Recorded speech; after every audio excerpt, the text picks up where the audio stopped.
ఇప్పటిదాకా మనకు జరుగుతున్నది ప్రెసిడెంట్ గారు చెప్పినట్టుగా ఒక తరం గడిచిపోయింది, దాంట్లో 2-3 తరాలు గడిచిపోయింది. ఇవాళంతా మాట్లాడుతున్నటువంటి భాష 2.0 3.0 అని మాట్లాడుతున్నారు. కాబట్టి ఇక నుంచి ఆంధ్ర సెంటర్ ఇప్పటి వరకు ఫస్ట్ పార్ట్ అయితే రాబోయేది 2.0 వర్షన్గా ఉండాలనేటువంటిది నా భావన. దానికి కావాల్సినటువంటి అనుభవజ్ఞులు, పెద్దలు, కష్టపడేటువంటి వాళ్ళందరూ ఉన్నారు. కాబట్టి 2 సజెషన్స్ చెప్పి నేను చదువునంటే నాకు అనిపించింది.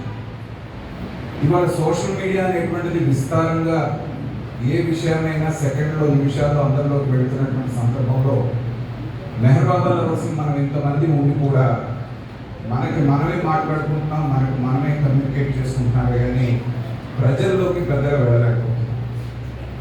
కాబట్టి నా యొక్క అభిప్రాయం చెప్తున్నాను, సెంటర్ తరఫున ఒక యూట్యూబ్ ఛానల్ లాంటిది, ఇప్పుడు మన ముఖ్యులు సోదరులు సుధాకర్ గారు ఉన్నారు, ఆయన ఒక రెక్కల కష్టంతో ఒక్కడిగా పోరాడుతూ ఎన్ని వీడియోలు చేస్తున్నారో మనం చూస్తున్నాం. అలా కాకుండా అథెంటిక్గా మన సెంటర్కి, ఆంధ్ర సెంటర్కి ఒక యూట్యూబ్ ఛానల్ ఉంది. దాంట్లో బాబా గురించి కావాల్సినటువంటి లిటరేచర్ కానివ్వండి, మాట్లాడేవాళ్ళు కానివ్వండి, సాహిత్యం కానివ్వండి, ప్రజల్లోకి విస్తృతంగా వెళ్ళడానికి అలాంటిది కావాలి అనేటువంటి నా అభిప్రాయం. దాని మీద పెద్దలందరూ కూడా ఆలోచించి ఒక నిర్ణయం తీసుకుంటే బాగుంటుంది. రెండవది, ఇందాక అవతార మెహర్ గురించి మాట్లాడారు.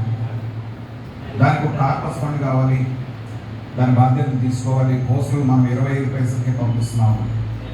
కానీ వాళ్ళు డిజిటల్ యుగం వచ్చిన తర్వాత కూడా మనం మళ్ళీ ప్రింటింగ్ చేసి వాటిని పోస్ట్ ద్వారా పంపించే కంటే ఈ అవతార్ మెహర్ అనేటువంటిది ఈ ఫామ్లో తీసుకొస్తే, ఇందాక అన్నారు కేవలం 1500 మంది మాత్రమే అవతార్ మెహర్ తెప్పించుకుంటున్నారు.